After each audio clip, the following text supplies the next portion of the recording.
ওর দুটো পা ধরে সাডেনলি কেউ জাস্ট এরম করে টেনে দিল, ঠিক আছে? ও তখন চিৎকার করে উঠেছে। আমি জাস্ট এরকম করে উঁকি মেরে দেখছি যে কে, জাস্ট মেয়েটি এরম করে তাকালো আমার দিকে, মানে তোর দিকে। হ্যাঁ, ফাঁকটা এতটাও বড় নয় যে আমার মুখটা দেখা যাবে। মেয়েটা জাস্ট এইভাবে আমার দিকে তাকালো। আমার প্রচণ্ড ভয় লেগেছে। আমি একদম পাগলদের মতো বলে যাচ্ছি, গলার ভয়েস আমার পুরো চেঞ্জ হয়ে গেছে, আর বিভিন্ন ধরনের গলার ভয়েস হয়ে যাচ্ছে আমার। আমাদের যে রুমটা, খাটের নিচে ও লুকিয়ে আছে, বসে আছে। ও দেখছে ওই রুমে একজন কেউ এন্টার করছে। বড়দের মুখে যেটা শুনতাম যে ওই পুকুরটা নাকি টেনে নেয় মানুষকে, ওই পুকুরে খুব একটা একা কাউকে যেতে দিত না। মানা, এই মানা, একবার শোন, এই মানা, একবার শোন। আমি এরকম আছো, আমি ঘুমটা ভেঙে গেছি, হ্যাঁ মা। বাট পাশ ফিরে দেখছি মা শুয়ে আছে, বাবা শুয়ে আছে, কে ডাকছে?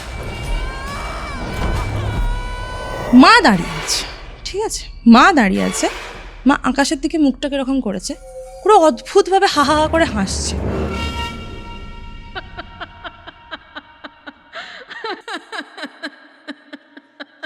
কৌস্তবের আড্ডার মারাত্মক একটা হরর পডকাস্টে আপনাদের সকলকে স্বাগতম জানাচ্ছি। আমি কৌস্তব। আজকে আমাদের সাথে রয়েছে অঙ্কিতা। তার লাইফের এমন কিছু ঘটনা আজকে আপনারা জানবেন যেটা জেনে হয়তো শিহরিত হয়ে উঠবেন আপনারা। আজকের এই এপিসোড আপনারা কোথা থেকে দেখছেন কমেন্ট করে জানান। ভিডিওটা ভালো লাগলে অবশ্যই লাইক করে শেয়ার করে দেবেন এবং নতুন হলে সাবস্ক্রাইব করে বেল নোটিফিকেশন অন করে নেবেন। আপনারা যারা যারা নিজের ঘটনা আমার সাথে শেয়ার করতে চান, অথবা আমার থেকে কোনো স্পিরিচুয়াল হেল্প, কোনো অ্যাস্ট্রোলজিক্যাল প্রেডিকশন অথবা তন্ত্র রিলেটেড কোনো হেল্প চান, যোগাযোগ করুন আমাদের অফিসিয়াল হোয়াটসঅ্যাপ নাম্বারে, যেটি হচ্ছে 6290675195। এছাড়া আপনারা যদি আমাদের ইউজ করা কিছু প্রোডাক্ট যেগুলো আমরা নিত্য নৈমিত্তিকভাবে ইউজ করি সেগুলো পারচেস করতে চান, তাহলে আমাদের থ্রু আউট ভিডিও প্রোডাক্টগুলোর লিঙ্ক দিয়ে দেওয়া রয়েছে। আপনারা সেখান থেকে জিনিসগুলো পারচেস করতে পারেন যদি আপনাদের প্রয়োজন বোধ হয়। তাহলে চলুন শুরু করছি কৌস্তবের আড্ডার মারাত্মক একটা horror podcast. Hello Ankita, welcome to কৌস্তবের আড্ডা। সবার আগে বল, কেমন আছিস তুই? খুব ভালো আছি দাদা, তুমি কেমন আছো? আমিও ভালো আছি। উলুবেড়িয়াতে থাকিস? আমি যখন তোর ঘটনাটা কিছুটা শুনেছি, আমি পুরোটা জানি না, কিউরিওফাই টিম বা কৌস্তবের আড্ডা টিম থেকে পুরোটা শুনেছে অ্যান্ড আমাকে জানিয়েছে যে একটা বাচ্চা মেয়ে যার সাথে হোল লাইফ এরকম ধরনের ঘটনা ঘটেছে, তার মনস্তাত্ত্বিক দিক কোন পর্যায়ে চলে যায় এরকম ঘটনা ঘটার সময়। তোর পুরো ব্যাপারটাই আমার খুব প্যাথেটিক লেগেছে অঙ্কিতা। কি হয়েছিল, কিভাবে শুরু হয়েছিল, এই পুরো জিনিসটা আমি ডিটেলসে জানতে চাই। কি হয়েছিল বল। প্রথমেই বলি, আমাদের বাড়ি উলুবেড়িয়া, তুমি যেরকম বললে। তো প্রথমে আমাদের হচ্ছে যে জয়েন্ট ফ্যামিলি ছিল। আমার জেঠুরা থাকতো, আমার বাবা। এবার তখন তো জানো যে হচ্ছে যে দোতলা বাড়িগুলো কীরকম হতো। নিচের তলায় জেঠু, ওপর তলায় আমরা। তো সেপারেশনের জন্য একটা দরজা ছিল সিঁড়ি দিয়ে উঠে গিয়ে, দরজাটা কাঠের দরজা। এবার আমি বোঝার ক্ষেত্রে আমি একটা হচ্ছে যে ডেসক্রিপশন দিয়ে দিচ্ছি বাড়িটার। আমাদের দালানটা ছিল এল শেপের, আর দুটো ঘর, তারপরে একটা ঠাকুর ঘর, কিচেন মতো ছোট এরিয়া, আর তার অপোজিটে একটা ছোটোখাটো ঘর মতো ছিল, এটা স্টোর রুম টাইপের ছিল। তো ঘটনাটা আমার সাথে ঘটে 2014 সাল এরকম হবে। আমাদের বাড়িতে সেই সময় ছিল গণেশ জননী পুজো, যেটা প্রত্যেক বছর হয়ে থাকে। তো সেই ক্ষেত্রে হচ্ছে যে বাড়িতে অনেক আত্মীয় স্বজনারা এসেছে। এবার এই যে পুজোটা হয়ে থাকে একটু বিকাল বিকাল টাইম করে হয়ে থাকে, তো সকালবেলা সবাই জোগাড়ারে করছে। তো আমরা বাচ্চারা বোর হচ্ছি, কি করব আমরা? তো আমরা ঠিক করলাম যে যাই লুকোচুরি খেলি সবাই মিলে। তো সেই মতো এবার আমরা সবাই, কোন সাল এটা? 2014। ওকে। তো আমরা 5 জন একত্রিত হলাম। তার মধ্যে 2 জনের নাম আমি বলে রাখছি বোঝার সুবিধার্থে।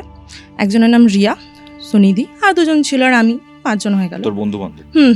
সবাই তখন বাচ্চা বাচ্চা। তো এবার ওখানের মধ্যে আমরা ডিসাইড করলাম যে রিয়া চোর হবে। ও চলে গেল, আমরা যে যার মতো লুকিয়ে পড়েছি। এবার আমি লুকিয়েছি, বললাম তো যে ফার্স্ট ফ্লোরটা হচ্ছে যে আমার জেঠুদের। তো ওখানে আমি লুকিয়ে গেছি জেঠুদের ঠিক মানে ঘরের কর্নারে। রং বস্তা টস্তা রাখা ছিল, আমি বস্তাটাকে মাথায় চাপা দিয়ে আমি লুকিয়ে গেছি, আর বাকিরা বাকিদের মতো লুকিয়ে গেছে। খানিক্ষণ পরে দেখছি রিয়া এসেছে, যথারীতিও আমাকে খুঁজছে, সবাইকেই খুঁজছে। আমি দেখতে পাচ্ছি, দেখবে পাটের যে বস্তাগুলো হয় ফাঁক দিয়ে দেখা যায়, তো আমি দেখছি যে ও চারিদিকটা দেখছে, আমাকে খোঁজার চেষ্টা করছে। দেখতে না পেয়ে ও যথারীতি বাইরে বেরিয়ে যেখানে পুজো হচ্ছে সেই দিকে চলে গেল। তার খানিকক্ষণ পরেই, মানে বেশিক্ষণ নয়, মোটামুটি ধরো কিছু সেকেন্ড পরে আমি শুনতে পাচ্ছি সুনিধি ওপর থেকে চিৎকার করছে, কেউ আসো প্লিজ, কেউ আসো, বাঁচাও বাঁচাও, মানে এরকম একটা চিৎকার করছে খুব জোরে জোরে। আমি বললাম কী হলো? আমরা যতজন ছিলাম বাচ্চারা ছুটে গেছি ওপরে গিয়ে। এবার ফার্স্টে আমি পৌঁছেছি, আমি বলছি যে কী হয়েছে, চাচাচিস কিসের জন্য? এবার ও ছিল কোন রুমটাতে ছিল বলি, ও ছিল বললাম না সিঁড়ি দিয়ে উঠে দালান, তারপরে ফার্স্ট যে রুমটা আছে ওই রুমটাতে একটা খাট মতো ছিল, তার নিচে লুকিয়েছিল। ওকে যখন আমি গিয়ে বলছি যে কী হয়েছে, ও তখন বলছে যে আমার পিঠটা দেখ, আমার পিঠটা দেখ, প্রচণ্ড ভয় পেয়ে গেছে। এবার আমি গিয়ে, ও একটা মানে টি শার্ট মতো পড়েছিল, আমি গিয়ে যখন তুলছি দেখছি আঁচড়ের দাগ। তো এবার আঁচড়ের দাগ? হ্যাঁ আঁচড়ের দাগ। আর আঁচড়ের দাগটা কীরকম, 6টা আঙুলের আঁচড়ের দাগ। ধরো একটা বাচ্চার মানুষের ফিগার কতটা হবে, পিঠ যদি ধরি এতটা, এরকম 3টে আঙুল এরকম স্ক্র্যাচ। আচ্ছা। আমি বলছি এটা কী করে হলো?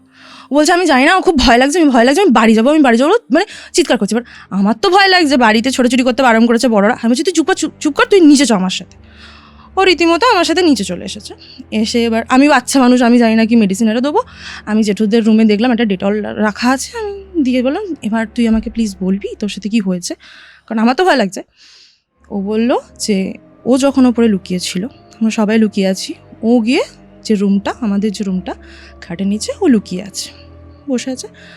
ও দেখছে ওই রুমে একজন কেউ এন্টার করছে। সেই মুহূর্তে এন্টার করে তিনি খাটের ওপর এসে বসলেন কোথায়? ও খাটের নিচে ঠিক এক্স্যাক্টলি যেখানটাতে ও লুকিয়ে আছে ঠিক তার ওপরটাতে বসলেন। ও বুঝতে পারছে না, ও চুপচাপ আছে, যেভাবে হোক সাহসারে রোধ করেও বসে আছে। দেখছে উনি পা দোলাচ্ছেন, বাট সেই মুহূর্তে এবার ও খেয়াল করছে যে একটা কেমন একটা গন্ধ পাচ্ছে, ঠিক আছে? বুঝে উঠতে পারছে না যে কী ব্যাপারটা, যে এরকম কার থেকে গন্ধ পায়। আমি ওকে বললাম কীরকম, মানে পুজো বাড়িতে আবার কীরকম কে গন্ধটা পাবে? হ্যাঁ, পুজো চলছে বাড়িতে। আমাকে বলছে অ্যাকচুয়ালি সেই মানে আড়তে গেলে মাছ আরে পচে গেলে যেরকম একটা আঁশটানি একটা গন্ধ থাকে না, পচা, হ্যাঁ, তো ওরকম একটা গন্ধ পাচ্ছে। পুজো বাড়িতে মাছের গন্ধ কী বলছিস? বলছে শুধু তাই নয়, উনি পাটাকে দোলাচ্ছেন, আর ও যেটা নোটিস করেছিল, পায়ে ছোট ছোট আংটি হয় মহিলারা পরে, আঙুটারে সামথিং কিছু বলে, ওরকম পরে পা দোলাচ্ছে। এবার ও তো মানে আমাদের বাড়িতে না সেইভাবে কোনো মহিলা পায়ে আংটি আরে পরে না, তো ও এবার বুঝতে পারছে না কে, মানে কোনো গেস্ট আর এসেছে নাকি। ও বসে আছে, খানিকক্ষণ পরে ও দেখছে মহিলাটি নামলেন, খাটের চারিদিকে ঘুরছে, ঠিক আছে? ঘুরে রুম থেকে যখন বেরিয়ে গেল, ওর দুটো পা ধরে সাডেনলি কেউ জাস্ট এরম করে টেনে দিল, ঠিক আছে? ও তখন চিৎকার করে উঠেছে। এবার ও যখন খাট থেকে বেরিয়ে এসেছে তখন ও ফিল করছে যে ওর পিঠটা জ্বালা করছে, ঠিক আছে? ঠিক তখনই আমি গিয়ে পৌঁছেছি। এবার আমার সেই মুহূর্তে মনে হচ্ছে যে খাট যাই হয়ে যাক না কেন, যদি খাটে পিঠটা আঁচড়ে যায় পুরো পিঠটা আঁচড়ে যাবে, বা যদি পেরে কারে থাকে একটা কোনো জায়গায় স্ক্র্যাচ পড়বে, অথবা পুরোটা। এরকম 3টে আঙুল দিয়ে কীভাবে স্ক্র্যাচ পড়তে পারে? বললাম ঠিক আছে, তোকে আমি ডেটলারে লাগিয়ে দিয়েছি, তুই প্লিজ এটা কাউকে বলিস না, বললে আমরা 5 জনই পুরো একদম বকা টকা খাবো, তো বাদ দিয়ে দেই কেসটা। সেই দিনের পর্বটা ওখানে মিটে গেল, পুজো আরে হলো। এবার পুজো আরে হয়ে গেছে ধরো মোটামুটি 1 সপ্তাহে বেরিয়ে গেছে, সব কিছু একদম নর্মাল। এবার আমি দোতলায় আছি, তো দোতলার যে ফ্লোরটাতে। আমাকে একটা কথা বল, এই যে ইনসিডেন্টটা হলো, কাউকে একটা পা দোলাতে দেখলো, পা ধরে টেনে দিল, যে দিকটাতে দেওয়াল রয়েছে সেই দিকটাতে টেনেছে, আর তার থেকেও বড় কথা হচ্ছে যখন বেরিয়েছে দেখছে যে 3টে 6টা আঁচড়ের দাগ। বুঝতে পারছি সামথিং ইজ প্যারানর্মাল, বাট তুই তো সেখানে থাকিস, তার আগে তোর সাথে কিছু হয়নি? না, দেখো মানে এটাই ইনিশিয়েশন ফ্যাক্টর। এটা একদম স্টার্টিং, এবার শুরু হচ্ছে বলছি তোমাকে। পেরিয়ে গেছে 1 সপ্তাহ, আমি যথারীতি ঘরে আছি, তো আমাকে আমার মা বলছে যে ব্যাংকে যাবে, তো একটা কাজ কর, ঘর লক করে দে। আর হ্যাঁ, সব থেকে বড় কথা হচ্ছে যে আমার একটা দাদা আছে, সে হচ্ছে যে বাইরে থাকে, তখন কলেজে পড়তো, হোস্টেলে থাকতো, কেউ নেই। আর বাবার তো ব্যবসা, বাবা বাইরে চলে গেছে। আর মা বললো যে ব্যাংকে যাবি, বাইরে চলে গেছে, তোদের সাথে থাকে বাট কাজে বাইরে গেছে। হ্যাঁ, কাজে বাইরে আছে। তো এবার মা বলছে যে ব্যাংকে যাব দুপুরবেলা, তুই দরজাটারে লক করে দিয়ে থাক, নয়তো হচ্ছে যে কে কখন আসবে, তুই দরজাটা লক করে দে ভেতর থেকে, আর আমি তো জেঠুদেরকে বলে দিচ্ছি মেন যে গেটটা সেটা তারা লক করে দেবে। আর আমি ঠিক আছে। আর খাবার দাবার মা করে রেখে গেছিলো। তো আমি ভাবলাম মা যেহেতু নেই, আমি স্নান আরে সেরে নিই। বাথরুমে আমি স্নান করছি, আমি আমার নিজের মতো স্নান করছি, হঠাৎ করে বাথরুমের দরজায় ধাম ধাম ধাম, মানে কোনো কিছু নেই। এবার সাডেনলি তো আমার মাথায় আসছে না যে মা নেই, আরে কেন, কে কে জ্বালাচ্ছ, এরকম করে আমি চিৎকার করছি। এবার আমার দাদা ঘরে থাকলে না ও এরকমই আমার সাথে করে, দাদারা যেমন হয় লাইটার অফ করে দেয়, আচ্ছা এই দাদা তুই একদম এরকম করবি না, দেখছি দাদার সামনে। আমি বলছি তুমি তাহলে মা তুমি এরকম করছো, তোমাকে এক্ষুনি ঢুকতে হবে। তারপরে কারো দাদা তো হোস্টেলে ছিল, তখন তো মাথায় আসছে না, না বাথরুমে গিয়ে বাচ্চারা গান করছে এ করছি, তখন তো মাথায় আসছে না। তারপরে ডাকছি মানে মাকে ওরা, তারপর আমার মাথা হলো মা তো নেই, মা তো ব্যাংকে গেছে, দাদা কোথা থেকে আসবে, দাদা তো হোস্টেলে চলে গেছে, তাহলে কে করছে? আর আমিও ভেতর থেকে তো লক করে দিয়েছি না দোতলায় দরজাটা, জেঠিমা বা জেঠু কেউ ডাকতে আসতে পারবে না। আমি ভাবলাম কি হলো না হলো, আর তখন এজটা না খুব বেশি ছিল না, তোমার 7 এরকম আমি পড়ি, তো অতটা ওই প্যানর্মাল ব্যাপার নিয়ে আমার আইডিয়াটা ছিল না। ঠিক আছে, আমি বাথরুম থেকে বেরোলাম, বেরিয়ে এবার তো আমি বাথরুম থেকে বেরোলাম, এবার মা খাবার রেখে গেছে দুপুরবেলা, তো আমি গিয়ে এবার খেতে বসেছি, যথারীতি খেয়ে দিয়ে নিয়ে এবার বাসনপত্র চাপা দিয়ে রেখে দিয়েছি, দিয়ে আমি আমার ঘরে এসেছি, দিয়ে দরজা বন্ধ করে দিয়ে এবার আমি জানি এবার নর্মাল খেলবো এ করবো। তখন অত ফোন টোনও আমার কাছে থাকতো না, যেহেতু বাচ্চাদের তখন কোনোটা ফোন, সবে সবে অ্যান্ড্রয়েড এসছে তখন, হ্যাঁ মানে এসছে মানে ইউজ করছি আমরা তখন। তখনও আমাদের বাড়িতে ওই অ্যান্ড্রয়েডের চলটা ছিল না, নর্মাল কিপ্যাড যে ফোন হতো, মায়ের কাছে একটা থাকতো, বাবার কাছে, আর দাদা যেহেতু বাইরে থাকতো দাদার কাছে। তো আমি নর্মাল খেলছে করছি, হঠাৎ করে যে বাইরে যে দালানটা আছে, মানে হয় না কোনো ফ্লোরের ওপর পায়ের 2-4 জনের যে পায়ের আওয়াজ তো হচ্ছে। এবার বাথরুমে একটা ওরকম হয়েছে, একটু হলেও আমার ভয় লেগেছে। এবার ঘরে যে দরজাগুলো তো তখন দেখবে এরকম 2টো পাল্লা ভেজানো হতো, কাঠের দরজার দেখবে, আবার কাঠের দরজা অনেক পুরনো হয়ে গেলে ফাটল থাকে না একটা, ওরকম থাকছে। আমি জাস্ট এরকম করে উঁকি মেরে দেখছি যে কে কে বিড়াল টিড়াল কিছু, মানে একটা দেখছি একটি মানে ছেলে কাইন্ড অফ হবে অবয়ব, আর একটি মেয়ে অবয়ব, ঠিক আছে? তখনও তো অবয়ব বুঝে না, আমি ভাবছি কোনো একটা ছেলে এবং কোনো একটা মেয়ে। ওরা লিটারালি হয় না যে এরকম সেই ঘোড়া যে খেলাটা হয়, ওরা ওরকম করছে। আমি এরকম করে তাকিয়ে তাকিয়ে না দেখছি, কৌতূহল এতেই দেখছি যে কি হচ্ছে। যেখানটা ঠিক আমার দরজাটা, যখনই ওরা ঘুরে মেয়েটি এদিকে আসলো, ঠিক দরজাটার সামনে, এখানে দরজা, এখানে মেয়েটি আসলো, জাস্ট মেয়েটি এরম করে তাকালো আমার দিকে, মানে তোর দিকে, হ্যাঁ, মানে যেই ফাঁকটা দিয়ে আমি দেখছিলাম, আমার তো দরজা তো বন্ধ, আমাকে তো সে দেখতে পাচ্ছে না, বাট ফাঁকটা এতটাও বড় নয় যে আমার মুখটা দেখা যাবে, আমি চোখ দিয়ে দেখছি, মেয়েটা জাস্ট এইভাবে আমার দিকে তাকালো। আমার প্রচণ্ড ভয় লেগেছে, আমি একদম দৌড়ে গিয়ে বিছনায়, ঠিক আছে, আমি বিছনায় এক কোণে বসে আছি। আর তখন মানে কোনো ওই যে হয় না যে মন্ত্র জপ করা, তখন অত ছিলাম না। এবার যত ঠাকুরের আমি নাম জানি আমি সব কিছু বলছি, বলে এবার হয়ে গেছে, অনেকক্ষণ টাইমটা কেটে গেছে, 10 মিনিট কেটে গেছে। গিয়ে এবার আমি একটু নর্মাল হলাম, আমি গিয়ে বসলাম, নর্মাল বসে আছি, আমি ভাবছি মা কখন আসবে। একটু ঘুমকে পাচ্ছে, আমি বলে একটু শোবো, আমি মা আসলে সেই তো জেঠিমারে খুলে দেবে, মা ডাকলে আমি দরজারে খুলে দেবো। শুয়েছি, এবার আমি যে রুমটাতে শুয়েছি, সামনে একটা জানলা, সাইডে একটা জানলা, আর এইদিকে হচ্ছে দরজা। এইদিকে দরজা মানে ধরো আমি এখানে শুয়ে আছি, এখানটা একটা জানলা আছে, এখানটা জানলা আর এখানে দরজা। এই জানলাটাতে ঠক ঠক ঠক ঠক ঠক ঠক, আমি বুঝি কে, কারণ মা এসে ডাকতে পারে, বাট দরজায় আবার ওই দিকের দরজা সামনে, বিছানার সামনে যে জানলায় ঠক ঠক ঠক ঠক ঠক ঠক। এবার আমি বুঝতে পারছি এটা মা নয়, ঠিক আছে, মা নয়, কে আমি জানি না, বাট এটা মা তো নয়, মা এলে তো চিৎকার করে ডাক। তারপরে 2টো জানলায় সেপারেটলি হওয়ার পরে ব্যাস 2টো জানলায় একসাথে স্টার্ট, ঠক ঠক ঠক ঠক ঠক ঠক ঠক ঠক ঠক ঠক ঠক। আমি আরও ভয় পাচ্ছি যে কী হচ্ছে বিষয়টা, কী হচ্ছে। বসাচ্ছি, 2টো তো জানলায় হচ্ছিল, দরজাতেও স্টার্ট, ঠক ঠক ঠক ঠক ঠক ঠক ঠক ঠক। আমি এবার ভয়ে কেঁদে ফেলবো এরকম একটা সিচুয়েশন, ঠিক আছে। সেই টাইমটাতে মেন যে সিঁড়িতে উঠেছে দরজাটা বলছিলাম, ওখানে আবার কেউ হাত দিয়ে এরকম করছে, আরও ভয় পাচ্ছে। বাট কিছুক্ষণ পরে মা চেঁচাচ্ছে, মা আমাকে মানা বলে ডাকে, মা বলছে এই মানা, দরজা খোল, কতক্ষণ ধরে ডাকছি, দরজা খোল। আমি এবার বুঝতে পারছি মা এসেছে, মনে একটা শান্তি।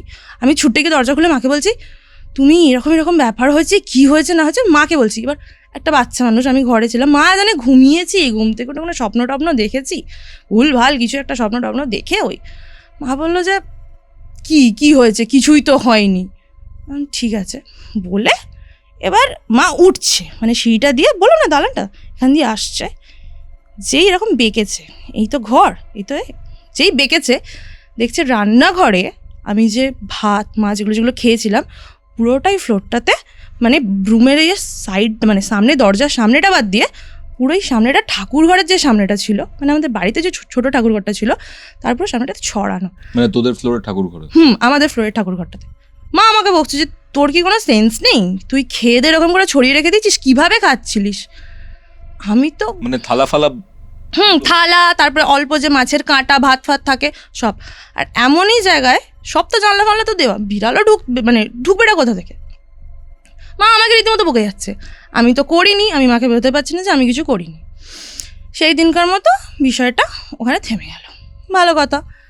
কিছুদিন পরে গিয়ে আবার হচ্ছে যে মা বলল, আমাদের যেহেতু দেখবে তখনকার এতে সত্যনারায়ণের সিনিয়রে সব কিছু দেওয়া হতো, মা বলল যে ঠিক, হ্যাঁ দেওয়া তো হয়, অনেক জায়গাতেই হয়।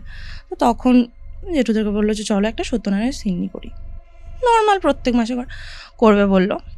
তো এবার আমার যারা হচ্ছে যে পিসিআরে সবাই এসেছে বাড়িতে, তো মা আমাকে বললো যে তুই একটা কাজ কর, সবাই যেহেতু এসেছে, বললাম না যে ঠাকুর ঘর থেকে একটু এগিয়ে এসে একটা ছোটো মতো ঘর আছে, মানে বেসিক্যালি ওটা স্টাডি আরে, তো ওখানটাতে মা বললো যে তুই একটা কাজ কর, তুই ওই রুমটাতে শুয়ে পার, কারণ ওখানে একজনের বেশি কেউ শুতে পারবে না, আর ওখানে হচ্ছে যে ওই টুকিটাকি বইপত্র আমার ওখানে সারাক্ষণ মেলা থাকে, আমি ওখানে বসেই পড়াশোনা করি। তো মা বলে যখন শুয়ে ঠিক আছে শুয়ে পড়ছি, কিন্তু এবার আমার তো ভয়ও লাগছে যে আমি এই সমস্ত দেখেছি, আমি একা গিয়ে শোবো, কী করবো? এবার আমি মাকে তখন, মায়ের কিপ্যাড ফোন, আমি মাকে বলছি তোমার ফোনটা দাও না, আমি একটুখানি আমার বান্ধবীদের সাথে গল্প করবো। মা বলে ঠিক আছে ফোন নিয়ে যা। নিয়ে আমার একটা বান্ধবীকে ফোন করেছি, আমি জানি ওর সাথে কথা বলতে বলতে আমি ঘুমিয়ে পড়বো, ওকেও তো বলতে পারছি না, জানি বলতে বলতে ঘুমিয়ে পড়বো। তো ঠিক আছে আমি শুয়ে পড়েছি, কথা বলছি, কথা বলতে বলতে হালকা যন্ত্রটা এসেছে, ফোনটা এখানে রাখা, ও ওখানে বকে যাচ্ছে, জাস্ট ঘুমটা এসেছে, ফিল করছি আমি শ্বাস নিতে পারছি না, চোখটা খুলে দেখছি আমি সোজা হয়ে শুয়ে আছি, কেউ উবু হয়ে যদি বসে কীরকম লাগবে ব্যাপারটা দেখতে, ওই রকমভাবে কেউ একটা আমার বুকের ওপর প্রেশার দিয়ে বসে আছে আর আমার পায়ের ওপর প্রেশার দিয়ে বসে আছে। আমি জাস্ট কথা বলতে পারছি না, আমি জাস্ট নড়তে পারছি না, আমি পাচ্ছি না নড়তে সেই মুহূর্তটাতে, মানে আমি জানি না সেই মুহূর্তটা আমি কী হচ্ছিলো আমি এখন বোঝাতে পারবো না। আমি মনে মনে আবার সেই একইভাবে ভগবানের নাম নিচ্ছি, যা ভগবানের নাম মনে আসে মনে নিচ্ছি, বলে এবার এই বালিশটা এরকম, এখানে হচ্ছে ফোনটা, বলছি আমার দাদাকে ফোনটা কর, আমার দাদা, আর হ্যাঁ সত্যনারায়ণ যখন সিন্নি হচ্ছিলো আমার দাদা সেই মুহূর্তে এসেছিল, ঠিক আছে, যেহেতু পুজোর কিছু একটা থাকে বাড়ির ছেলেদের বসতে হয়, আমার দাদাকে ফোনটা কর, আমার দাদাকে ফোনটা কর, কারণ মাকে তো ফোন করতে বলতে পারছি না, মায়ের ফোন দিয়েই তোকে ফোনটা করেছি, দাদাকে ফোন কর করছি। বলছে কী হয়েছে, অত আমি তখন আর এক্সপ্লেন করতে পারিনি কী হয়েছে, ও আমার দাদাকে ফোনটা করেছে, করে এবার আমার দাদার সাথে তখনের দেখবে দরজাতে সেই শিকল হতো যেটা বাইরে থেকে জাস্ট এইভাবে করে দিলেই খুলে যেত, খুলেছে, খুলে ঘরে এসে লাইটটা জ্বেলেছে, যখন লাইটটা জ্বললো তখন আমার শরীরটা হালকা, বাট তবুও আমি কোথাও গিয়ে একটা উইক, দেখবে তোমার জ্বর থেকে উঠলেও তোমার শরীর একটা হালকা থাকে, বাট তুমি উইক থাকো, উইক। কী বলছে কী হয়েছে বলে, এবার কী হয়েছে আমাকে বলে, ও যখন নিচে দেখছে কালো রঙের যে মুরগির যে পালক হয়, ঠিক আছে, তারপরে হাড় হয়, কেউ হাড়টাকে চিবিয়ে ফেলে রাখলে যেরকম হাড় হয়, হ্যাঁ ওরকম টাইপের সমস্ত কিছু ছড়ানো। এবার ও আমাকে বলছে এইগুলো তুই কোথা থেকে পেলি, ও মানে কেন ডেকেছে সেসব দেখতে, যদি এইগুলো কোথা থেকে পেলি, তুই এইগুলো নিয়ে কী করছিস? আমি বলছি যে এগুলো মানে, আমি এবার উঠে বসে আমি সাইডে দেখছি যেরকম সব আছে, ততক্ষণ আমি তো অন্ধকার ছিলাম, আমি তো কিছু বুঝতে পারছি না, যেরকম পড়ে আছে। আমি বলছি এগুলো কোথা থেকে এলো, কারণ আজকে তো বাড়িতে হচ্ছে যে সত্যনারায়ণের সিন্নি হচ্ছে, জেঠিমারাও ননভেজ খাবে না আর আমরা তো খাবোই না, আর দাদা যেহেতু বাড়িতে আছে ওরও বাইরে থেকে, দাদা কিছু হয়তো বুঝতে পেরেছিল, আমাকে বলছে ঠিক আছে সব বাদ দে তুই চ আমার সাথে নিচে চ। আমি বলছি নিচে যাবো মানে, বলছি না তুই চ না নিচে চ না, ওখানে তোর কাছ থেকে মানে ওই ঠাকুরের আছে তোকে ফুলে করে দেবো। আমি বলি এত রাত্রে আমি নিচে যাবো, আর চ ঠিক আছে, সেদিনকের মতো গিয়ে ফুল টুল গিয়ে করে দিল, আমাকে বললো যে চ, গিয়ে ও ফুল টুল দিয়ে ওর মতো যা করে দিল, তারপর থেকে না এই জিনিসগুলো কন্টিনিউ হতে থাকলো। মানে ধরো আমি বসে আছি ঘরটার মধ্যে, আমি ওরকম সেম দেখছি কোনো একটি মহিলা। আরেকটা কথা বলে রাখি, মহিলাটি না মানে শাড়িটা অদ্ভুতভাবে পরতো। মানে একটা হয় কি গোড়ালি অবধি শাড়ি পরা, আর একটা হয় হাঁটু আর গোড়ালির মিডিল অবধি শাড়ি পরা, ঠিক আছে? ওই রকমভাবে ও শাড়িটা পরতো। এটা আমি পরে বলছি কেন বলছি, শাড়িটাও পরতো। তো আমি দেখছি এরকম, যতবারই মাকে বলি মা ভাবে যে বাচ্চা মানুষ কোথা ঠাকুমা দাদুদের কাছ থেকে অল্প টল্প শুনছে, কিছু একটা ভাবছে বলছে, বিশ্বাস করলো না। ওরকম হচ্ছে এবার সময়টা একটু যখন জানুয়ারিতে পুজো ছিল, শীতকাল ছিল, যখন গণেশজননী পুজোর ব্যাপারটা বললাম, এবার জুন টুনের দিকে আছে। আমাদের তখন হচ্ছে যে মেতে হাফ ইয়ারলি এক্সাম হয়ে যেত, হয়ে গিয়ে তারপরে হচ্ছে যে নয় মেতে হতো, আর খুব যদি তখন গরমারে পড়তে এক্সটেন্ড করে আগস্টে হতো। তখন কি হাফ ইয়ারলি ছিল না ইউনিট টেস্ট হতো তোদের? হাফ ইয়ারলি হতো আমাদের, first term half yearly final, এরকম করে আমাদের এক্সাম থাকতো। তো এবার আমাদের কোনো কারণে এক্সামটা পিছিয়ে গিয়ে হয়েছিল জুলাইয়ের দিকে। এবার অঙ্কেশ স্যার পড়াতে এসেছে। এবার যেটা বললাম দালানটা তুমি উঠছো, দালানের হচ্ছে যে ধরো আমি এখানে বসে আছি, আমার পিছন দিকে একটা জানলা, ঠিক একটু সামনে আলমারি আছে, তখন যে স্টিলের আলমারিগুলো হতো কাঁচারে দেওয়া, আর তার একটু এগিয়ে হচ্ছে যে দরজা, যেটা আমি নিচে থেকে ওপরে উঠছি। আর এখানে একটা তক্তপোষ মতো আছে যেখানে আমি বসে আছি পড়ছি, আর স্যার এসেছে আমাকে পড়াচ্ছে সন্ধে টাইমটা করে। এবার আমি হোমওয়ার্ক আর কিছু করিনি, তো স্যার আমাকে রীতিমতো বকছে যে তোর সামনে পরীক্ষা, তুই কিছু করিসনি, তুই কর। এবার বাচ্চা মানুষ ইচ্ছা করছে না পড়বে। আমি ছটফট করছি, স্যার আমাকে করতে বললো, আমি করছি, আমি কোনো যাতে উঠতে পারি। দেখছি পাশের রুম থেকে মা রেডি হয়ে নিচে যাচ্ছে সন্ধে দেবে বলে। আমি আমার মাকে বললাম যে ভাবছি ডাকবো যদি বকে। নিচে চলে গেল, ভাবতে নিচে চলে গেছে মা। অঙ্ক করছি আস্তে আস্তে। এবার যেহেতু জুন জুলাই মাস, বুঝতে পারছো বর্ষাকাল, যখন মানে স্যার পড়াতে আসে, হালকা বৃষ্টি পড়ছিল, দিয়ে পড়াশোনা করছিলাম, যখন মা গেল নিচে চলে গেল, অদ্ভুতভাবে না বৃষ্টিটা আস্তে বেড়ে না একটা সেই ঝোড়ো বৃষ্টি হয় ওরকম এনে। এবার পিছনেই যেহেতু জানলা, বৃষ্টিটা ভালোই ঝাপটাটা আসছে। স্যার আমাকে বলছে যে তুই পিছনের জানলাটা তাড়াতাড়ি গিয়ে বন্ধ কর, হয়তো তোর সমস্ত বইপত্র ভিজে যাবে। ঠিক আছে, আমি পিছনের জানলাটা বন্ধ করতে যাব। এবার পিছনের জানলা থেকে আমাদের উঠোনটা দেখা যেত। আমি যখন বন্ধ করতে যাব, আমি হঠাৎ করে উঠোনে দেখছি মা দাঁড়িয়ে আছে, ঠিক আছে? মা আকাশের দিকে মুখটাকে এরকম করেছে, পুরো অদ্ভুতভাবে হা করে হাসছে। মা এইভাবে হাসছে, কি হলো? আমি পুরো কনফিউজড হয়ে গেছি, হাসছে, এত বৃষ্টি পড়ছে তার মধ্যে হাসছে। আমি মানে বুঝতে না পারেন, এবার হঠাৎ করে হাসতে এরকম জানলার দিকে তাকিয়ে হাসছে। আমি জানলাটা জাস্ট যেভাবে হোক দিয়ে আমি চলে এসেছি। আমি বলছি স্যার এরকম। স্যার বলছে তুই পড়বি না সেই অজুহাত। আমি তো স্যারকে বোঝাতে পারছি না, যাই হোক আমি পড়ছি। এরপরে কিছুক্ষণের মধ্যে দেখছি মা উঠছে, যে দালানের যে সিঁড়িটা আছে যেটা উপরে আসছে উঠছে। মা খুবই স্লোলি হাঁটছে, হাতে তোমার একটা ছোট লণ্ঠন মতো কিছু, লণ্ঠন হাঁটছে, হেঁটে আসছে। এবার আমি বলছি ওমা একটু জল দেবে, ঠিক আছে? ভয়টা তখন তো আছে, স্বাভাবিক জল তেষ্টা পাবো, কারণ একটু আগে হাসতে দেখেছিস তাকে। মা একটু জল দেবে। যখন আমি বললাম হাতে লণ্ঠনটা এরকম টাইপের, এরকম করে আমার দিকে তাকালো। কি মানে মায়ের মুখটা না বোঝা যাচ্ছে না, এরকম কি মানে এরকম চলে গেল। মানে মায়ের মুখটা সেই, তুমি তোমার মাকে রোজ দেখছো, তুমি তোমার মাকে দেখে কখনো অবাকটা হবে? উইয়ার্ড কিছু করছে যেটা সচরাচর করে না। ওরকমের চলে গেল। আমি জানি যখন ওইদিকে গেছে চেঞ্জারে করে জল তো ঠিক নিয়ে আসবে।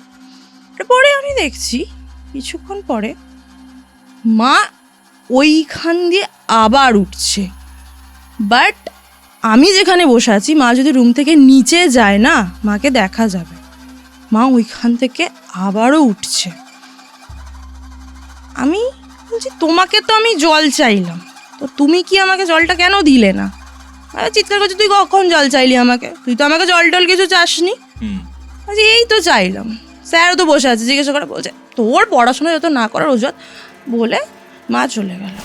আমি না প্রসেস করে উঠতে পারছি না সেই জানুয়ারি থেকে আমার সাথে এগুলো কি হচ্ছে, মানে কি দেখছি, আর বাচ্চা মানুষ কেউ বিশ্বাসও করছে না। এরকম হতে হতে মানে এমন হওয়াটা শুরু হলো, আমি ধরো রাত্রেবেলা ঘরে গিয়ে শুয়ে আছি, ঠিক আছে, আমার বাবা মা আমি শুতাম একটা রুমের মধ্যে, আমি শুয়ে আছি, আমি মানে আওয়াজ পাবো যে কেউ না, আমার মামাকে মানা বলে ডাকতো, আমি আওয়াজ পাবো কেউ আমাকে ডাকছে, মানা, এই মানা একবার শোন, এই মানা একবার শোন। আমি এরকম আছো, আমি ঘুমটা ভেঙে গেছি, হ্যাঁ মা, বাট পাশ ফিরে দেখছি মা শুয়ে আছে, বাবা শুয়ে আছে, কে ডাকছে, ঘুম দেওয়ান উঠেও পড়েছি, তখনও সেম, মানা, এই মানা একবার শোন, বাইরেটা আয়। আমি চারিদিকে চেয়েছি, আমি কার আওয়াজ এটা, কার আওয়াজ, মা তো, আমি দেখছি মা তো শুয়ে আছে, কার আওয়াজ এটা, আমি গুটি মেরে শুয়ে পড়েছি। এবার পরের দিন মাকে বলছি, জানো মা এরকম এরকম হয়েছে। মা বলছে, তুই আবার এইসব শুরু করলি? বলছি না গো, এটা সত্যি হয়েছে। বলছে তুই এসব আর বলিস না। বলে এবার প্রায়শই মা হতো মানে ব্যাংকে কাজে যেত, বা মা যেহেতু ঘরটা পুরোটা সামলাতো, বাইরের এই ছোটো ছোটো ঘরের কাজগুলো মা করতে হতো, সেই সময়টা আমাকে একা থেকে যেতে হতো ঘরের মধ্যে, সন্ধ্যেবেলা যাই হোক আমাকে একা থেকে যেতে হতো। ধরো আমি কখনো এরকম পড়ছি, সেম মা না এক বাটি রান্নাঘরের দিকে এরকম এরকম এরকম আওয়াজ হতো।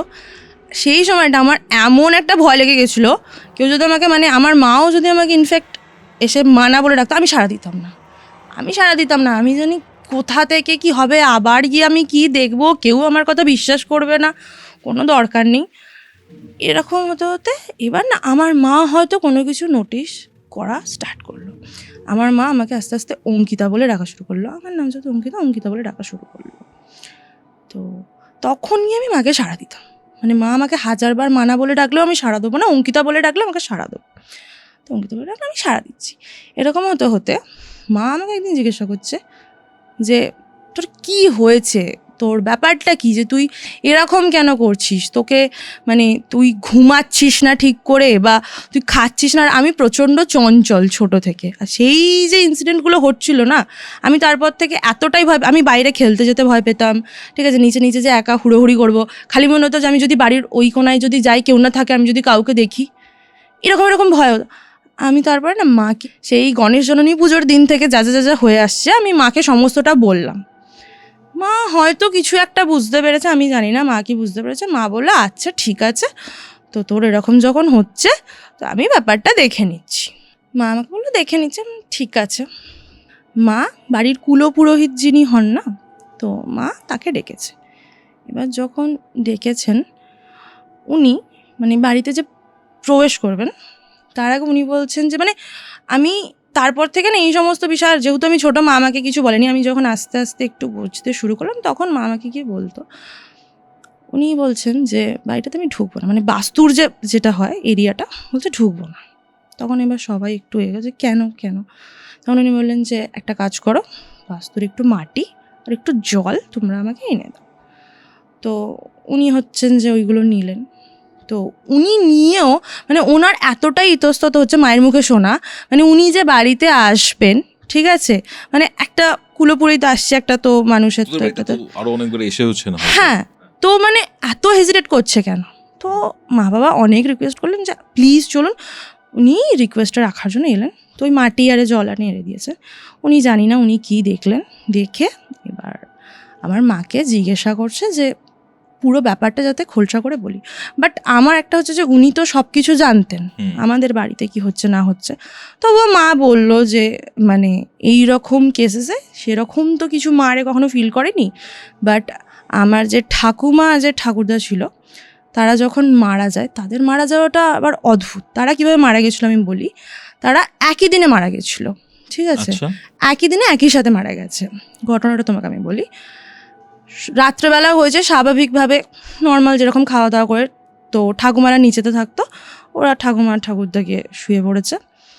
সকালবেলা যখন দরজাটা আমরা গিয়ে মারে খুলেছে, দেখছে ঠাকুমার ঠাকুরদা শুয়ে আছে, ঠিক আছে, ওরা ওই ঘরের একটা জাস্ট কোণের দিকে ওদের চোখ, ঠিক আছে, খুব ভয় পেয়ে গেলে দেখবে তোমার একটা ফেস যেরকম থাকে, ওদের ফেসটা পুরো মানে একদম সেম। ওরা দুজনেই ওইভাবে মেবি হার্ট অ্যাটাক বা কোনো কিছু একটা জিনিস দেখে আতঙ্কে হার্ট অ্যাটাক এরকম একটা কিছুতে ওনারা পাস আউট হয়ে গেছে, ঠিক আছে, মারা গেছে। তারপর কি হলো? তারপরে ওই ঘটনাটা তো কুলোপুরোহিত জানেনি।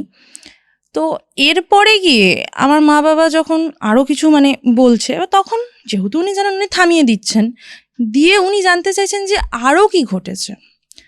এবার কেউ তো বুঝতে পারছে না, কারণ বাবাদের সাইডের যে ঘটনাগুলো আছে তোমাকে বলি, তাহলে তুমি বুঝতে পারবে। অ্যাকচুয়ালি আমাদের যে বাড়িটা ছিল, আমি জানি না কী কারণে, মানে কোনো অভিশপ্ত বাড়ি ছিল কি ছিল, বাড়ির লাগো একটা পুকুর ছিল। আমি যতদূর শুনেছি ওই পুকুরে অনেকেই মানে আত্মহত্যা হোক বা ডুবে মারা যাওয়া হোক, অনেকেই মারা গেছেন। তখন জানতিস ছোটবেলায়? না, এটা আমি বড়বেলায় এসে শুনেছি। তো ইনফ্যাক্ট আমাদের বাড়িরই অনেক রিলেটিভস আরে মানে হঠাৎ মানে ডুবে শুনছে যে মারা গেছে, ওখানে খুঁজছে, বাড়িতে নেই। ঠিক আছে, আমি বড় হয়ে যখন শুনেছি, তখন আমি বড়দের মুখে যেটা শুনতাম যে ওই পুকুরটা নাকি মানে টেনে নেয় মানুষকে। ওই পুকুরে খুব একটা একা কাউকে যেতে দিত না। আমাকে তো ছোটোবেলায় কোনোদিনও ওখানে যেতেই দিত না। ঠিক আছে, এমনিতেও বাচ্চাদের একটা ভয়টা থাকে। তো মারা গেছে। আর যখন মানে এর মিডিলে একটা ঘটনা ঘটেছিল, যখন হচ্ছে এই সমস্ত ডুবে মারা যাওয়ার তো ঘটনা চলছে, এর মিডিলে আমার পিসি মশাই, একটাই পিসি, যখন ঘুরতে আসে, তিনিও ওই পুকুরে ডুবে মারা যান। তো তারপর থেকে বাড়িতে এরকম সিচুয়েশন হয় যে কেউ না হয় অসুখে কেউ মারা যাচ্ছে।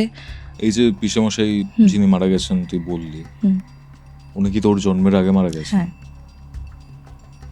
ওকে, আচ্ছা, এই বিষয়টা নিয়ে তোমাকে একটু ডিটেলসে বলি। আমি যতটা শুনেছি, আমার যখন পিসেমশাইরা জলে ডুবে মারা যান, মানে প্রথমেই না কেউ বুঝে উঠতে পারেনি যে মানে উনি কোথায় গেছেন। ধরো সকালবেলা অবধি একটা মানুষকে ঘরে দেখা যাচ্ছে, তো তারপর কিছুক্ষণ পর থেকে সবাই তো যে যার কাজে ব্যস্ত, তারপরে কিছুক্ষণ পর থেকে অনেকটা বেলা গড়িয়ে গেছে, তিনি বাড়ি আসছে না। তো সেইভাবে তাকে খুঁজতে বেরিয়েছে, খুঁজে পাইনি। সবাই জানে হয়তো বাজারে টাজারে গেছে, চলে আসবে। সকালবেলা থেকে বিকাল বিকাল হয়েছে, এবার তো সবাই না, তখনও পাওয়া যাচ্ছে না। কেউ অতটা ভাবেনি। পিসি আরে বাসন নিয়ে পুকুরে যাচ্ছে মাছবে বলে। পিসি পুকুরে জাস্ট নামছে, পাটা গিয়ে পড়লো পিসেমশাইয়ের বুকের ওপর। আর যেহেতু বডিটা অনেকক্ষণ জলের মধ্যে ছিল, মেবি বডিটাতে হয়তো একটু পচন ফচন কিছু হয়েছিল, তো পাটা গিয়ে পিসেমশাইয়ের বুকে জাস্ট এভাবে গেঁথে গেছে। এরকম সিচুয়েশন। পিসি বলছে কি পাকে, মানে বুঝতে পারছি না। তারপরে যখন হাত দিয়ে দেখছে মানে কোনো একটা বডি টাইপের কিছু, তারপরে তো সব বাড়িতে সবাই মানে হা চিৎকার আর কে সমস্ত কার। তো যখন বডিটা তোলা হচ্ছে, তখন দেখা যাচ্ছে মানে জলে ডুবে থাকলে যেরকম ফ্যাকাশে আরে হয়ে যায়, ওরকম সিচুয়েশন। ওইটা একটা গেল। এইরকম সিচুয়েশন মানে বাড়িতে যখন ঘটলো, বাড়ির অবস্থা এরকম একটা সবারই মন মরা। তার কিছু মাস পরে, মানে যেটা আমার শোনা, আমার যে জেঠুর ছেলে ছিল, সেও কিন্তু ওরমভাবে জলে ডুবেই মারা যায়। ঠিক আছে, জেঠুর ছেলে মারা যায়? সেও বাচ্চা ছিল তখন আমি হইনি। তার মানে আমার যে জেঠুর ছেলে থাকবে, তার মানে খুব বেশি যে বড় হবে তা নয়, তো জলে ডুবে মারা যায়।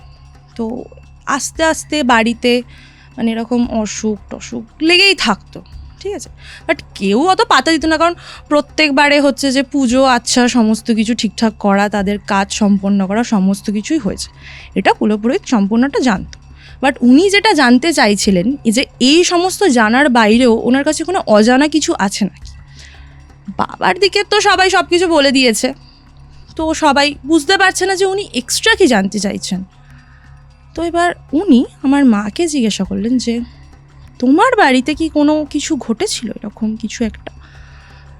মা ভাবছে, কারণ মায়ের মানে আমার মামার বাড়িতে এরকম কিছু হয়নি। মা বুঝতে পারছে না যে কার কথা বলছে।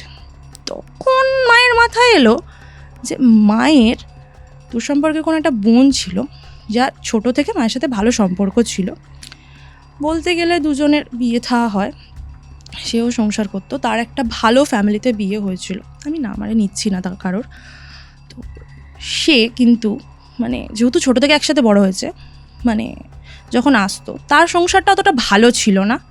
তো যদিও ভালো ফ্যামিলিতে বিয়ে হয়েছে, ছিল না, তো সংসারটা অতটা ভালো ছিল না। তো সে যখন আসতো আমাদের বাড়িতে, তো হয় না একটা জেলাসি আরে থাকে। তো মানে তার বিয়ে হয়েছে, বিয়ের পর সে যেটা এক্সপেক্ট করেছিল সেটা হচ্ছে না, বাট আমাদের ফ্যামিলি তখন অতটাও যে ছিল নয়, তো কাইন্ড অফ ছিল। তো সে রান্না করতে করতে স্টোভ ব্লাস্ট করে মারা গেছিল। এবং যখন সে মারা গেছিল তখন সেই যে বলছি মানে আমার সম্পর্কে তো উনি মাসিই হবেন, সেই মাসিটি প্রেগনেন্ট ছিল। এটা তোদের বাড়িতেই হয়েছে? তারপরে তাদের মানে ঘুরতে ফুরতে এসেছিল? হুম হুম আচ্ছা আচ্ছা আচ্ছা। তো তারপরে তো তার যেহেতু এটা একটা অ্যাক্সিডেন্ট, তো সেরকম করে কিছু হয়নি। তার বাড়ি মানে শ্বশুর বাড়ি থেকে যা কাজকর্ম করা সব কিছুই করেছিল। তো মার এই বিষয়টা নিয়ে অত আর মাথা ঘামায়নি। তো মা গিয়ে কুলপুরোহিতকে সমস্তটা বললেন। জানি না উনি কি বুঝলেন, তো উনি মাকে বললেন যে মেয়েকে একটু সাবধানে রাখতে। তো সেই মতো মা সাবধানে রাখতো। এবার কিন্তু আমাকে একটা কথা বল, এই যে ছোটবেলায় তোর জন্মের আগেও হয়তো এরকম ধরনের একটা ঘটনা ঘটে গেছে, তারপরেও তোদের বাড়িতে বিভিন্ন ধরনের অ্যাক্টিভিটি হচ্ছে, এতজন মারা গেলেন, তোর জেঠুর ছেলেটা মারা গেল, পিসেমশাই মারা গেল, ইভেন এরকম প্যাথেটিক ভাবে, ঠিক আছে, মানে খটকা লাগেনি কখনো? মানে কিছু, আর ইভেন তোর সাথেও তো বলি যে ওই গণেশ পুজোর সময় থেকে এই সব জিনিসপত্র তুই দেখা ফেকা শুরু করলি। আমার বিষয়টা সবাই ভাবছে বাচ্চা মানুষ সব গল্পরে শোনে, বাট আদার্স যে বিষয়গুলো তুমি বলছো সবাই ভাবছে মানে যেটুকুনি আমি মায়ের কাছ থেকে শুনেছি সবাই ভাবছে তো কাজ তো করে দিয়েছি, মানে যেগুলো হয় শ্রাদ্ধ আরে সব তো করেছি, তার মানে হয়তো ঠিক আছে। এবং প্রত্যেক মাসে বাড়িতে সত্যনারায়ণের সিন্নি দেওয়া হয়, বাড়িতে পুজো হয় প্রত্যেক বছর। তো সবাই ভাবছে যে এটা একটা নর্মাল হয়তো অ্যাক্সিডেন্ট কিছু হচ্ছে বা হ্যাঁ সবাই এটাই ভাবছে। সবাই অত মানে একটা ডিটেলসে কেউ দেখতে যেতে চাইছে না যে হচ্ছেটা কি। তো এবার মাকে যখন কুলপুরোহিত এই ব্যাপারে জিজ্ঞাসা করেছিলেন, তো মা হয়তো কিছু খেয়াল করেছিল। মা এসে আমাকে বলছে যে ঠিক আছিস, যেরকম করে একটা বাচ্চার সাথে কথা, ঠিক আছিস, কী শরীরটাই ঠিক আছে। এবার তখন আমি প্রচণ্ড মানে সারাদিন মানে একটা অন্য মনস্ক হয়ে আমি বসে থাকতাম। মা বলছে ঠিক আছে মা বলছে কী হচ্ছে তোর সাথে এই কদিন। তো মাকে আমি আগেও সমস্ত কিন্তু কিছু বলেছিলাম। মা যখন আমাকে বললো আমি মাকে আবার বললাম যে তুমি তো মানে বিশ্বাস করবে না, তবু তোমাকে বলছি এরকম এরকম হচ্ছে। আর সেই মুহূর্তে আর একটা ঘটনা ঘটতো যেটা আমি ভয় হোক বা মারে শুনছে না এটার জন্যই হোক আমি বলতাম না। সেই মুহূর্তে আমি দেখতে পেতাম একটা বাচ্চা মেয়ে, ঠিক আছে, যে মাঝে মধ্যেই হয়তো মানে ধরো আমি খেলছি, পুতুলারে আছে, সে ঠিক এই খাটে বসে আছি, ওই ধরো দরজার কোণ, সে দরজার কোণ থেকে উঁকি মেরে মানে আমার সাথে খেলতে আসবি, মানে আমার সাথে খেলতে যাবি। এবার আমি না মেয়েটাকে চিনি না, আমাদের পাড়ায় কোনো দিনও দেখিনি, আমাদের আত্মীয় স্বজনদের মধ্যেও কোনো দিনও দেখিনি, আমি চিনি না। এটা কবে হচ্ছে? ওই ইয়ারই ঘটছে, ওই ইয়ারই সমস্ত কিছু ঘটছে। আমি যেহেতু চিনি না আমি যাবো কেন, আমি দেখতাম আমি ভাবতাম যে কে এটা, কে, কারণ জেঠিমাদের বাড়ি সবাইকে আমি চিনি, পাড়ার সবাইকে আমি চিনি, কে এটা। তো আমি এগুলোর মাকে বলতাম না যে কি মা মানবে কি মানবে না, আবার বলবে কোনো একটা কিছু বানিয়ে বলছে। তখন আমি মাকে এরকম বললাম, মা ব্যাপারটা বললো আচ্ছা ঠিক আছে বলে মা মায়ের রান্না করতে চলে গেছে, আমি বাড়িতে খেলছি, ঠিক আছে। আমি হঠাৎ করে এবার আমার একটা খুব প্রিয় পুতুল ছিল, তো তখন যে আলমারিটা বললাম যে স্টিলের আলমারিটা ছিল দালানে, ওই পুতুলটাকে আলমারির মাথাতে আমি রেখে দিতাম যাতে না কেউ হাত দিতে পারে। আমি একটা চেয়ার নিয়ে উঠে রেখে দিলাম যে বাচ্চা টাচ্চা এলে কেউ যদি আমার পুতুলটা নিয়ে নেয়, সবারই তো ছোটোবেলা একটা কোনো ফেভারিট জিনিস থাকে। তো আমি দেখছি ওই মেয়েটি ওই পুতুলটিকে হাতে নিয়ে আমাকে আবার এরম করে ডাকছে, খেলবি আয়। আমি চিৎকার করে উঠেছি যে মা আমার পুতুলটাকে ও নিয়ে নিয়েছে। মা দৌড়ে এসেছে, এসে বলছে কোথায়, কে পুতুল কে নিয়েছে, পুতুল তো ঠিক ওখানেই আছে। আমি বেরিয়ে গিয়ে দেখছি আলমারির মাথায় পুতুলটা তো ওখানেই আছে। আমার প্রচণ্ড এবার ভয় লাগছে যে এগুলো কেন হচ্ছে। বলছে তুই হয়তো ঘুমাসনি, তুই একটু ঘুমা।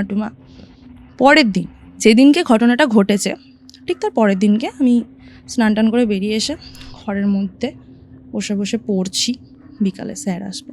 মা হঠাৎ বাথরুমের কাছে গিয়ে চিৎকার করছে যে তোর কি হয়েছে, তুই কেন এরকম করছিস।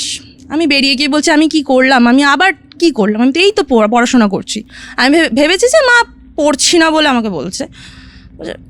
আমি বাথরুমে গিয়ে বলছি কী হয়েছে, বলছে তোর পুতুলটা এত ফেভারিট তুই কাউকে হাত দিতে দিস না, তুই ওটাকে বেড়ে বাথরুমে ফেলে রেখে চলে এসেছিস। বলছি বাথরুমে ফেলে রেখে চলে এসেছি।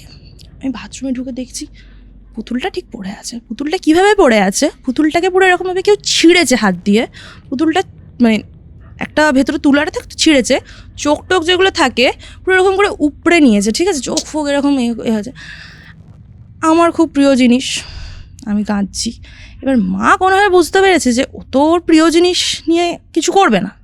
মা বললো ঠিক আছে যা, তুই পড়াশোনা কর, আমি দেখছি বলে মা আবার আমাদের যে কুলোপুরে তার সাথে কোনোভাবে যোগাযোগ করেছে। তারপর কি হলো অঙ্কিতা? তারপরে মা যখন যোগাযোগ করলো তো যথারীতি উনি এলেন। এবার উনি দেখুন, উনি এসে বলছে দেখুন আমি হচ্ছে যে কুলপুরোহিত, বাট এই যে অ্যাক্টিভিটিসগুলো যেগুলো হচ্ছে এগুলো আমার দ্বারা করাটা পসিবল নয়। আমি ছোটোখাটোভাবে প্রোটেকশনের জন্য একটা ছোটোখাটো কিছু দিয়ে চলে গেলাম, বাট একবারে সলভ করে দেওয়ার জন্য আমি অতটা পাওয়ারফুল নই। তো উনি কী করলেন, মানে কিছু কন্ট্যাক্ট দিয়ে গেলেন, তো মা কন্ট্যাক্ট করলো, তো সেই মতো সব কিছু ঠিক হলো, আমার মধ্যে কথা হলো, সব কিছু ঠিক হলো। গিয়ে একটা দিন ঠিক করা হলো যেদিন একটা যজ্ঞ হবে, কিছু বাইরে থেকে তান্ত্রিকরা আসবেন, ওনারা যজ্ঞ করবেন, কারণ প্রচণ্ড বাড়াবাড়ির পর্যায়ে যাচ্ছিলো বিষয়গুলো। তো সেই মতো একটা দিনে যজ্ঞ করার সমস্ত কিছু ঠিক, ওনারা এসেছেন। এবার আমিও নর্মাল আছি, সবাই যজ্ঞতে বসা হলো। যখন যজ্ঞতে মানে তোদের পোর্শনে বসেছে নাকি? যেহেতু আমাদের দোতলায় সমস্ত জিনিসটা ঘটছিল, তো আমাদের দোতলাতেই বসানো হয়েছে। এবার যখন হচ্ছে যে যজ্ঞতে আমরা সবাই বসে গেছি, যখন আগুনটা জ্বালাতে যাচ্ছে, প্রথমে আগুনটা জ্বালাতে প্রবলেম হচ্ছিল, তো একটা কাজ করা হলো, মানে প্রচণ্ড হাওয়া আসছিল, হাওয়াটা দিচ্ছিলো, তো সব জানলারে বন্ধ করে দিয়েছে, যথারীতি যজ্ঞটা এবার স্টার্ট করা হয়েছে। কিন্তু সেই সময় প্রবলেম হচ্ছে যে প্রদীপ মোমবাতিরা যেগুলো জ্বলে সব জানলা কবাট বন্ধ, তবু ওগুলো মানে এতটাই স্রোতে আছে যেন এক্ষুনি নিভে যাবে, মানে যেরকম খুব দমকা হাওয়া আসলে হয় না যে নিভতে নিভতে নিভছে না, এরকম। হ্যাঁ ওই তো বললাম না, যজ্ঞ যখন স্টার্ট হচ্ছিল জানলারে বন্ধ, তো ওটা দেখে সবাই অবাক হয়ে গেছে। তো যারা এসেছিলো তারা বললো যে শান্তভাবে আপনারা বসুন, দিয়ে যজ্ঞ আস্তে আস্তে স্টার্ট হলো। যজ্ঞের মধ্যে যজ্ঞ চলছে চলছে কিছুক্ষণ পরে দেখা যাচ্ছে যজ্ঞতে একটা ধোঁয়া ওঠে, তো ধোঁয়াটা আস্তে আস্তে একটা জায়গায় গিয়ে স্টোর হয়ে যাচ্ছে। মানে ধোঁয়া কি হয়, ধোঁয়া যজ্ঞে উঠছে গোটা বাড়িতে হবে, বাট না, ওটা গিয়ে একটা জায়গায় আস্তে আস্তে স্টোর হয়ে যাচ্ছে। মানে ধরো এখানে যজ্ঞ হচ্ছে, এখানে একটা দেয়াল আছে, সেই জায়গাটাতে গিয়েই ও জাস্ট রয়ে যাচ্ছে, উড়ে যাচ্ছে না, ও রয়ে যাচ্ছে, এরকম সিচুয়েশন। সব জানলা বন্ধ, তার জন্য কি সেটা হলেও তো গোটা মানে দালান ঘর সব কিছু তো ঢুকে যাবে, একটা জায়গাতে গিয়ে স্টোর তো হয়ে যাবে না, ঠিক আছে। ও একটা জায়গায় গিয়ে মানে দেখে মনে হচ্ছে যে একটা জায়গায় গিয়ে থমকে গেছে। আমিও যথারীতি দেখছি এইগুলো, তো একটু একটু ভয়টা লাগছে। তো এবার আমি মায়ের কাছে বসে আছি। কিছুক্ষণ পরে আমার মানে এটা আমাকে মা বলেছিল, এটা আমার মনে নেই, আমার শুধু মনে আছে যে যজ্ঞ চলছিল, ওরকম হচ্ছিলো, আমার ভয় লাগছে, আমি মায়ের পাশে গিয়ে বসে আছি। কিছুক্ষণ পরে যখন যজ্ঞে আহুতি আরে দেওয়া হচ্ছে, আমার নাকি মানে খুব একটা কাঁপুনি হয় না, যেটা ঝটকা টাইপের আসে, ওরকম গিয়ে আমার গলার নাকি ভয়েস চেঞ্জ হয়ে গেছে। মানে আমি কথা বলছি, আমি বিড়বিড় করে কথা বলছি, বন্ধ কর বন্ধ কর, আমি এই সমস্ত বলে যাচ্ছি, ঠিক আছে। ঠিক সেই সময় যে ঘরটাতে আমি বলছিলাম না প্রথমে ঠক ঠক ঠক ঠক, ওই ঘরের প্রত্যেকটা জানলা দরজা যখন ঠক ঠক ঠক ঠক হচ্ছে, ওটা হলো সিঁড়ির কাছে যে বললাম, সিঁড়িতে উঠেছে দরজা, ওটা যেন কেউ খুব জোরে পিটাচ্ছে, একদম ধাম ধাম ধাম ধাম করে, ঠিক আছে। কোনো মতেই তো মানে কেউ বুঝে উঠতে পারছে না, সবাই তো আছে ওখানে উপস্থিত। রান্নাঘর ছিল বললাম না, রান্নাঘরের বাসনপত্র যেন কিরকম করে ফেলে দিল, ঠিক আছে। তারপরে গিয়ে এবার বাসনপত্র যখন পড়ে গেছে, সবাই একটু ভয় চকিয়ে গেছে, মা উঠে নাকি দেখতে গেছে। মায়ের মুখে শুনছি রান্নাঘরের যে স্ল্যাবটা, ঠিক আছে, ঠিক তার সামনে তো দেওয়াল আছে, দেওয়ালে এরকম দুটো হাত, মানে সেই পচা গলা হাত যদি কেউ এসে এরকম করে দেয়, ঠিক ওরকম হাতের ছাপ, হ্যাঁ হাতের ওরকম ছাপ, ঠিক আছে। মানে রিসেন্ট ধরো আমি সাপোজ বলছি, কেউ হয়তো মানে মাংস আরে ঘেঁটেছে, ঠিক আছে, পচা একটা জিনিস দেয়ালে ছাপ দিয়েছে ওরকম, আর ওই জায়গাটা থেকে প্রচণ্ড তীব্র একটা স্মেল। মা ওটা দেখে এখানে মানে আসলো যজ্ঞের জায়গা, ওখানে বলছে। তো যখন বললো তখন ওরা বলছে যে কেউ উঠবে না এখান থেকে, কেউ এখান থেকে উঠবে না। গিয়ে ওরকম যজ্ঞ হচ্ছে, আর আমি এখানে বারবার হচ্ছে যে পাগলদের মতো বলে যাচ্ছি যজ্ঞ বন্ধ কর, যজ্ঞ বন্ধ। গলার ভয়েস আমার পুরো চেঞ্জ হয়ে গেছে, আর বিভিন্ন ধরনের গলার ভয়েস হয়ে যাচ্ছে আমার। মা বাবা তো ওসব দেখে মানে প্যানিক করছে, স্বাভাবিক ব্যাপার। তো মা বাবাকে সবাই বোঝালো যে প্যানিক করো না, আস্তে আস্তে ঠিক হবে। গিয়ে যজ্ঞ হলো, মোটামুটি আমিও নাকি মানে কোনো সেন্স নেই, স্বাভাবিক সেন্স নেই, আমি নর্মাল মায়ের কাছে কোলে গিয়ে পড়ে গেছি, শুয়ে আছি। তো যজ্ঞ যখন কমপ্লিট হওয়ার পর সমস্ত কিছু তান্ত্রিকরা বললো যে সমস্ত কিছু চলে গেছে। বাট সবার মনে একটা কোয়েশ্চেন যে এত কিছু হচ্ছিলটা কিসের জন্য? স্বাভাবিক কোয়েশ্চেন, এত কিছু তো হওয়ার তো কথা নয়। প্রত্যেক মাসে সত্যনারায়ণের সিন্নি হচ্ছে, বছর বছর পুজো হচ্ছে, আর হঠাৎ করে যদি হওয়ারই হতো, প্রথম থেকেই হতো, তাহলে এখনই কেন এইগুলো শুরু হলো? তো তখন ওনারা জানান যে এই জিনিসগুলো কোনোটা প্রথম থেকে বাড়ির মধ্যে ছিল না, এগুলো এসেছে বাইরে থেকে এসেছে। মানে আমি প্রথমেই বলেছিলাম যে বাড়ির পাশে একটা পুকুর আছে যেখানে অনেকেই ডুবে হোক বা সুইসাইডের জন্য হোক মারা গেছে। ওখানের কেসটা হচ্ছে যে ওখানটা আগে নর্মাল যেরকম ঘাট হয় জানো, মানে ইট ফিট পাতা থাকে, মানুষ নেমে যাচ্ছে, ওরকম ছিল। বাঁধানো যে একটা ঘাট হয় ওইটা ছিল না ওই পুকুরটার পাশে। যখন আমাদের বাড়ির পুজো হবে তার কিছুদিন আগে, পুজোর সময় তো অনেক কাজপত্র থাকে, বাসন টাসন, তো ওই পুকুরটাকে বাঁধানো হয়, মানে বেসিক্যালি ওই ঘাট বাঁধানো যেটা হয় ওই এই ঘাট বাঁধানোটা হয়। যেহেতু আমাদের বাড়ির পুকুর নয় তো আমরা কেন করতে যাব, বাট হয়। কারণ দেখো পুকুরটা গ্রামের সবাই ইউজ করতো, তো স্বাভাবিকভাবে আমরা অবজেকশনও দিতে পারবো না যে ঘাট বাঁধিও না, সবাই যেরকম হয় গ্রামের মধ্যে। তো যেহেতু ওই পুকুরটার একদম পাশে আমাদের বাস্তু, এতদিন ব্যাপারটা কি হচ্ছিল, ওরা মানে যাই হোক না কেন পুকুরটাতে যেই এনার্জি ছিল কিনা, তারা দূর থেকে আমাদের বাড়ির ওপর একটা এফেক্ট ফেলছিল, ঠিক আছে, দৃষ্টি দিচ্ছিল। হ্যাঁ, কিন্তু এই ক্ষেত্রে কি হলো, যখন ঘাটটা বাঁধালো মানে তুমি একটা ওয়ে করে দিচ্ছ, তুমি একটা নির্দিষ্ট একটা ওয়ে করে দিচ্ছ। এবার ওই ঘাটটা যখন শেষ হচ্ছে, মানে ঘাট বাঁধানোটা, ওখান থেকে জাস্ট একটু দূরেই আমাদের যে বাড়ির যে মেন সদর দরজা ওখানটা, তো ওইটা একটা প্রপার ওয়ে হয়ে গেছে। তো যারা এতদিন দূর থেকে একটা দৃষ্টি দিচ্ছিল তারা তো এবার ওই প্রবেশদ্বারটা দিয়ে এসেছে। এখন ওরা আরও বেশি পরিমাণে অ্যাক্টিভ হয়ে গেছে, কারণ বাড়িতে মাসির একটা অপঘাতে মৃত্যু ওরকম হলো, ঠাকুমা ঠাকুরদার ওরকম একটা হলো, তো আরও যারা এনার্জি ছিল তাদের সাথে এসে ওরা আরও বেশি পরিমাণে অ্যাক্টিভ হয়ে গেছে আমাদের বাড়িতে। তো ওইখান থেকেই সমস্ত ঘটনা গিয়ে শুরু হয়। তো তারপরে বাবা মা ভাবলো যে এতই যখন ঝামেলা হচ্ছে, বেসিক্যালি পুকুরটার মধ্যে কোনো অপদেবতা ছিল, নয়তো এই জিনিসটা হওয়া সম্ভব না। মানে তুই বলছিস যে প্যাসেজ ওয়ে রয়েছে বা কিছু রয়েছে, সেখানে অনেকের মৃত্যু ঘটেছে প্যাসেজ ওয়ের মাধ্যমে, মানে যেটা তোদেরকে জানিয়েছে, হয়তো দৃষ্টি পড়তো, বাট এখন সরাসরি তোর বাড়িতে যাতায়াত রয়েছে, যার জন্যই কিন্তু মানে ধর এতগুলো মৃত্যু হয়েছে বাড়িতে বা বাড়ির আশেপাশে।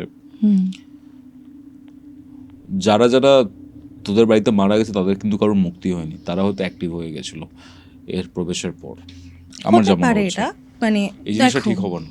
বাড়ি তো বাড়ির ব্যাপার, সমস্ত কিছু মা যে আমাকে, মানে আমার বয়সটাও তখন অতটাও ম্যাচিওর নেই, এখন এসে সমস্ত কিছু যে আমার মা আমাকে খোলাখুলি বলবে সেটাও নয়। বাট আমি তখন বড়দের মুখে একটা জিনিস শুনতাম যে ওই যে পুকুরটা আছে, ঠিক আছে, তখন ঘাট আরে কিছু বাঁধানো হয়নি, বাট বাড়িতে বা পাড়াতে থাকে না বড়রা, তাদের মুখে শুনতাম যে মানে দুপুরবেলা বলো বা চুল খুলে, আমরা মানি না, অনেকেই আছি মানি না, বাট ওরা খুব বারণ করতো চুল খুলে যাবে না বা দুপুরবেলা যাবে না, বা কারোর হয়তো বিয়ে হচ্ছে, কোনো শুভ কাজ হচ্ছে, ওইখান থেকে জল আনো, মানে আনতে বারণ করতো, বা মাটি ফাটি এগুলো খুব মানতো। বাট গ্রামের একটাই বড় পুকুর হওয়ার দরুন ওখানে মানে এমনি বাসনপত্র মাজা যখন যেত সব পাড়ার কাকিমারা একসাথে দেখতাম যে গেছে, ঠিক আছে, আমি কখনো কাউকে দেখিনি যে মানে একা হুট করে কেউ চলে গেছে। তো ছোটো থেকে খুব একটা মানে রেস্ট্রিকশন থাকতো ওই পুকুরেরটার ক্ষেত্রে। তো তারপরে মা আমাকে অত কিছু বলেনি। তো তারপরে বাবা মা ঠিক করলো যে যেহেতু জেঠুর ছেলেটার ওরকম অবস্থা হলো, তো বাবা মা ঠিক করলো যে আমরাও ছোট ছোট ভাই বোন, তো ওই বাড়িটাকে মানে কোনোভাবে বেচে দিয়ে আমরা অন্য জায়গায় শিফট করে যাই। তো সেই মতো ওই বাড়িটাকে, তোরা তো কাজ ফাজ করলি, সব কিছু করলি, তাহলে বেচে দিলি কেন? দেখো সব ঠিক আছে, আমরা বাড়ির মধ্যে থেকে সমস্ত জিনিসটাকে বাদ দিলাম, কিন্তু জিনিসটা তো আছে, জিনিসটা তো ওই পুকুরটাকে ঘিরে না, জিনিসটা তো আছে, জিনিসটা পুকুরটার তো আমরা কিছু করলাম না। যদি ভবিষ্যতেও সেই জিনিসটা আবার এন্টার করে বা যদি কোনো কারণে আবার, তো তার সেই দৃষ্টিটা তো আছে না, তো তার হাত থেকে সরে যাওয়ার জন্যই ওখান থেকে আমরা শিফট করে গেলাম অন্য জায়গায়। বাড়িটা আসে এখনো? মারাত্মক ঘটনা অঙ্কিতা, আমার মানে কিছু বলার নেই। এটা তোর ওপর দিয়ে অনেক কিছু গেছে তার মানে।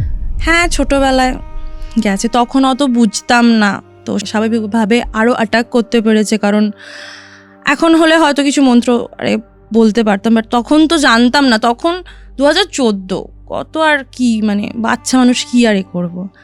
আর প্রথমেই তো বাড়ির লোক কেউ বিশ্বাস করতে চায়নি, প্রথমে সবাই ভাবছিল যে এই বিষয়গুলো হয়তো আমি মানে গল্প আরে শুনে কল্পনা থেকে বানিয়ে বলছি, কেউ বিশ্বাস করতে চায়নি। বাট যখন জিনিসগুলো আস্তে আস্তে বাড়তে শুরু করলো, তখন এই জিনিসগুলো গিয়ে সবার কাছে ক্লিয়ারটা হলো ব্যাপারটা।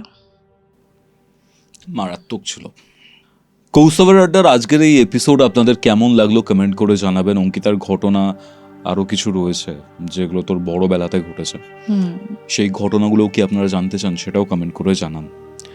আপনারা যদি আমার থেকে কোনো স্পিরিচুয়াল হেল্প চান, কোনো অ্যাস্ট্রোলজিক্যাল প্রেডিকশন চান, তন্ত্র রিলেটেড কোনো হেল্প চান, যোগাযোগ করুন আমাদের অফিসিয়াল হোয়াটসঅ্যাপ নাম্বারে, যেটি হচ্ছে 6290675195।